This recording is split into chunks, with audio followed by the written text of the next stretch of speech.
United states of আমেরিকাতে একটা conference হয়েছিল।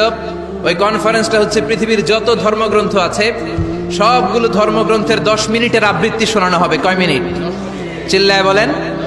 ওখানে গিয়েছে শ্রীমত ভগবত গীতা, গিয়েছে বাইবেল, ত্রিপিটক, দশাতীর, বেদ, পুরাণ, রামায়ণ, দীঘানিকায়া, ইয়াহবিস, সেকারডেটাল, টালমা, Torah, Old Testament, New Testament, Zend Avesta এবং আল্লাহর কোরআনও। কোন সুবহানাল্লাহ। চীনের প্রাচীন ধর্ম কনফুসিয়াসের পাণ্ডুলিপি গিয়েছে। যারা আগুনকে পূজা করে, অগ্নি উপাসক, আগুন দেখলে নমস্তে নমস্তে গায়, তারাও গিয়েছে। 10 মিনিট করে সময়। এই কনফারেন্সের উদ্দেশ্য হচ্ছে এইটা চেক করা, in order to check which book, which recitation of the holy book is the most excellent recitation ever.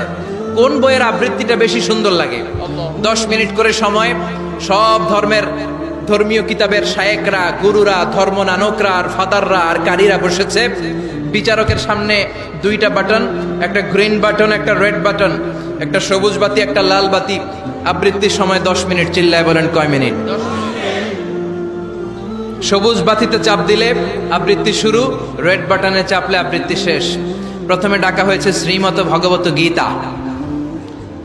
10 মিনিটের জন্য যে পড়তে শুরু করেছে, ওম নমো ভগবতী বাসুদেবায়। 10 মিনিট পড়েছে। পড়ার পরে বিচারক রেড বাটনে প্রেস করেছে, সময় শেষ, নেমে গিয়েছে।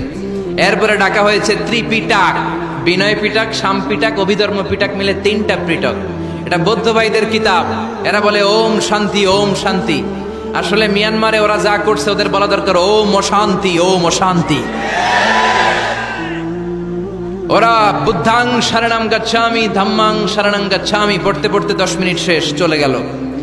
এরপরে ডাকা হলো দশাতীর, দশাতীরের ওরাও পড়লো। এরপরে ডাকা হলো গ্রন্থ সাহেব, পড়লো। জিন্দাবেস্তা পড়লো 10 মিনিট। এরপরে ডাকা হলো ভ্যাটিকান সিটির পোপকে। গত মাসে পোপ আসছিল না? এই পোপের আগের পোপ, তাকে ডাকা হলো to recite the Holi Bible for 10 minutes. 10 মিনিটের জন্য বাইবেল পড়তে আসেন। উনি এসে ওনাদের বাইবেল পড়ে গেল 10 মিনিটের জন্য। ওনার বাড়ি হচ্ছে ভ্যাটিকান সিটিতে, ইটালির রোমের মাঝখানে স্বায়ত্তশাসিত একটা আলাদা দেশ আছে। ওইখানে শুধু পোপরা থাকে, যারা বিয়ে টিয়ে না করে খ্রিস্টানদের ফাদার, প্রোটেস্টান্ট, অর্থোডক্স আর রোমান ক্যাথলিক, ওরা সেইখানে রাজ্য স্থাপন করেছে। গোটা বিশ্বের খ্রিস্ট ধর্মকে তারা চালায়। তারা 10 মিনিট সব ধর্ম গ্রন্থের আবৃত্তি এবং তেলাওয়াতের পরে সর্বশেষে মুসলমানদের ধর্মগ্রন্থ কোরআন আবৃত্তি করার জন্য ডাকা হয়েছে। এসেছে মিশরের কারি Abdul Basit ibn Abdus Samad. যারা ওনার তেলাওয়াত শুনেছেন দেখবেন উনি তেলাওয়াত করে আবার সময় নেয়, আধা মিনিট শ্বাস নেয়, আবার লম্বা দম নিয়ে তাল লয় নিয়ে টান দেয়, আবার পিছন থেকে টান দেয়।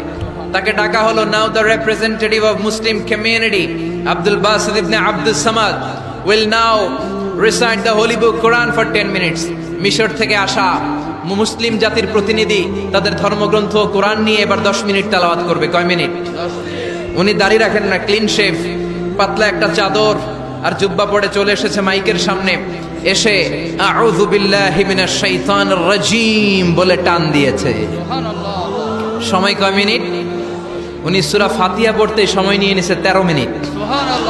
শ্রীমত ভগবত গীতাওয়ালারা হাততালি দেয়, সময় শেষ, কোরআন গেছে। কিন্তু কি আজীব তামাশা, বিচারক তো লালবাতি চাপে না। বিচারককে লালবাতি চাপার বিষয়টা ভুলিয়ে দিয়েছে কে? কেউ যেটা পারে না সেটা পারে কে? আব্দুল বাসিত কয় এই তো সুযোগ পাইছি আমি।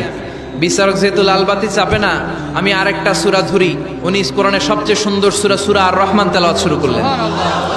উনি উনার গলায় আল্লাহ যত সুর দিয়েছিলেন সব সুর, দরদ, আদর ঢেলে দিয়ে সুরের ঝংকার তুলে পুরো কনফারেন্সকে মাতিয়ে দিলেন। 15 মিনিট হয়ে যায়, বিচারক লালবাতি চাপে না। 20 মিনিট, 25 মিনিট, 30 মিনিট হয়ে যায়, লালবাতি চাপে না। এদিকে অর্গানাইজিং কমিটির প্রধান চেয়ার থেকে উঠে এসে বিচারকের গায়ে ধাক্কা দিয়ে বলে, এই man, what's the hell are you doing here? What's wrong with you? Why aren't you pressing the red button? লাল বাতি চাপোস না কেন? ওরে ধাক্কা দেওয়ার পরে বিচারক ভূত দেখার মতো চমকে উঠছে। কি? হ্যাঁ, লাল বাতি।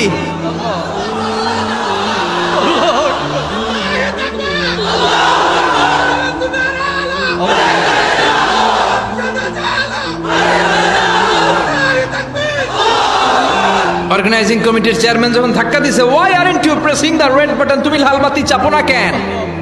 ভিমড়ি খেয়ে ওর লাফ দিয়ে, কি হ্যাঁ লাল বাতি নীল বাতি কোন বাতি কোন বাতি?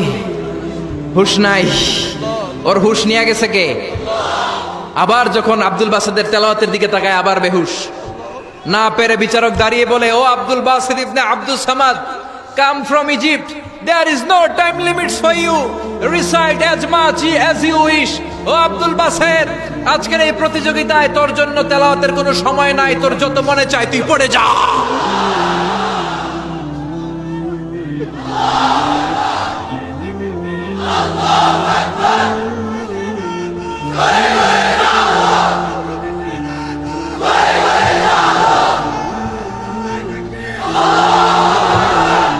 চল্লিশ মিনিট সময় ধরে গোটা মুসলিম বিশ্বের অহংকার, মিশরের সবচেয়ে বড় কারি Abdul Basit ibn Abdul Samad গলার সব দরদার সুর উজাড় করে কনফারেন্স রুমে সূরা আর রহমান তেলাওয়াত করলেন।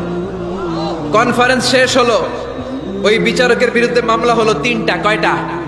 যেহেতু আন্তর্জাতিক কম্পিটিশন, আন্তর্জাতিক আদালতে মামলা, সুইজারল্যান্ডের দি হেগে মামলা। হ্যান্ডকাফ পরিয়ে বিচারককে নেওয়া হয়েছে। মাননীয় আদালত বলে, why made you partiality between the books? You have given to Bible 10 minutes. You have given to Srimata Bhagavata Gita 10 minutes. You have given to Tripitaka 10 minutes.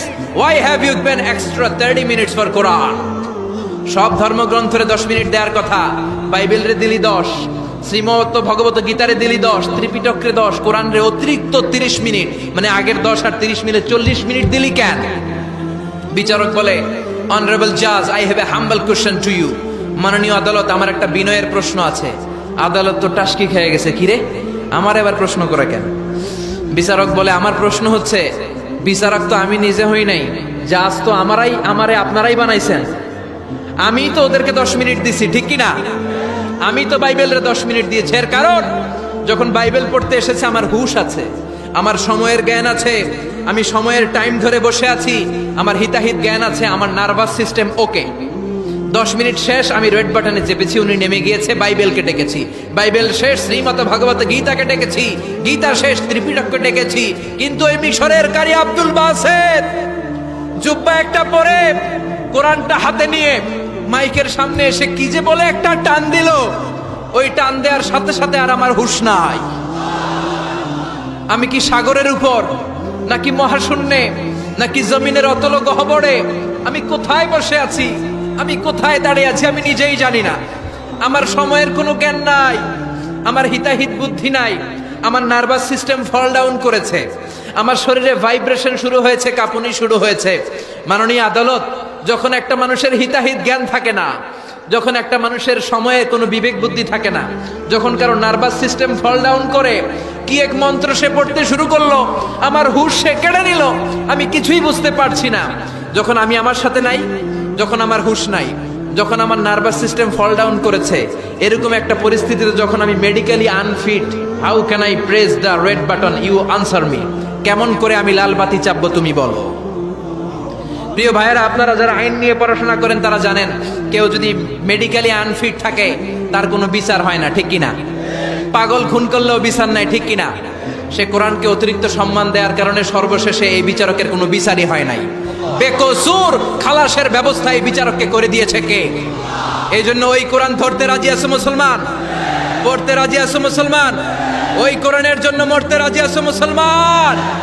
অনেক আলোচনা হয়েছে, 3টা কর্মসূচি নিয়ে বিদায় নিতে চাই। কর্মসূচি নাম্বার 1, কোরআন তেলাওয়াত করতে জানতে হবে। রাজি আছেন? যারা জানি না তারা শিখবো। 2 নম্বর কর্মসূচি, মাতৃভাষায় প্রতিদিন কোরআন পড়বো। কোরআনের বঙ্গানুবাদ পাওয়া যায় মোবাইলে, অ্যান্ড্রয়েড সেটে কোরআনের ট্রান্সলেশন পাওয়া যায় বঙ্গানুবাদ। প্রতিদিন একটা আয়াত হলেও আমরা কোরআনের অর্থ পড়বো। 3 নাম্বার, বাঁচি আর মরি কোরআনের পক্ষে থাকবো। চিল্লা এখন ঠিক কিনা? এই কোরআন আমাদের প্রাণ, এই কোরআন আমাদের জান। এই বাংলার জমিনে কোরআনের আইন চালু হোক, আমরা চাই কি চাই না? যারা কোরআনের বিরুদ্ধে কথা বলবে ওদের সাথে আমাদের কোনো সম্পর্ক।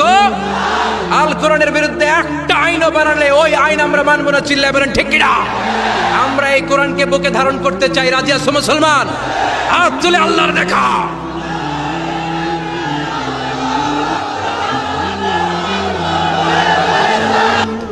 আল্লাহ আল্লাহ আমাদের সবাইকে কথাগুলো বুঝার ও আমল করার তৌফিক দান করুক, আমরা বলি আমিন। ওয়া আখিরু দাওয়ানা আলহামদুলিল্লাহি রাব্বিল আলামিন।